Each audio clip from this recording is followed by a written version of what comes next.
നരിവേട്ട എന്ന സിനിമ കണ്ടു. സിനിമ എങ്ങനെയെന്ന് വെച്ച് കഴിഞ്ഞാൽ അടിപൊളി ഫിലിം. ഒരു ഗംഭീര സിനിമ എന്ന് തന്നെ പറയാം. അനുരാജ് മനോഹറാണ് ഈ സിനിമ സംവിധാനം ചെയ്തിരിക്കുന്നത്. ഈ സിനിമയുടെ സ്ക്രിപ്റ്റ് ചെയ്തിരിക്കുന്നത് എബിൻ ജോസഫാണ്. 2003 വയനാട് മുത്തങ്ങയിൽ ആദിവാസികൾക്കെതിരെ നടന്ന നരനായാട്ടിനെ പശ്ചാത്തലമാക്കിയാണ് ഈ സിനിമ ഒരുക്കിയിരിക്കുന്നത്. അപ്പോൾ സിനിമ തുടക്കം മുതൽ അവസാനം വരെ പ്രേക്ഷകർക്ക് ഇമോഷണൽ കണക്ഷൻ കിട്ടുന്ന രീതിയിൽ തന്നെ നല്ല ഗംഭീരമായിട്ട് തന്നെയാണ് സിനിമ എടുത്തു വച്ചിരിക്കുന്നത്. Camera, editing, art work, sound department എല്ലാം അടിപൊളിയായിരുന്നു. ജേക്സ് ബിജോയാണ് സിനിമയുടെ മ്യൂസിക് ചെയ്തിരിക്കുന്നത്.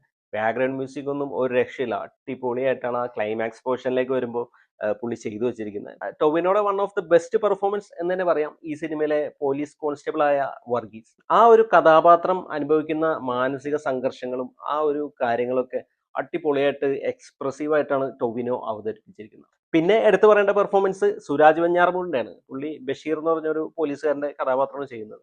ഒരു നന്മ നിറഞ്ഞൊരു പോലീസുകാരൻ എന്ന് തന്നെ പറയാം ഈ സിനിമയിലെ. അപ്പൊ പുള്ളി അത് അടിപൊളിയായിട്ട് തന്നെ ചെയ്തിട്ടുണ്ട്. പിന്നെ എടുത്തു പറയേണ്ടത് ആര്യ സലീം ചെയ്ത കഥാപാത്രമാണ്. ആദിവാസികളുടെ ഒരു വനിതാ നേതാവായിട്ടാണ്. അപ്പൊ ആ കഥാപാത്രം എന്താണ്, ആരാണെന്നുള്ളത് നമുക്ക് സിനിമ കാണുമ്പോൾ നമുക്ക് മനസ്സിലാവും. അപ്പോൾ അത്രയും ഭംഗിയായിട്ട് തന്നെ അടിപൊളിയായിട്ട് തന്നെ ആ ഒരു കഥാപാത്രം ചെയ്തിട്ടുണ്ട്. ആകെ മൊത്തത്തിൽ പറയുകയാണെങ്കിൽ നരിവേട്ട ഒരു മസ്റ്റ് വാച്ച് മൂവി ആയിട്ടാണ് എനിക്ക് അനുഭവപ്പെട്ടത്.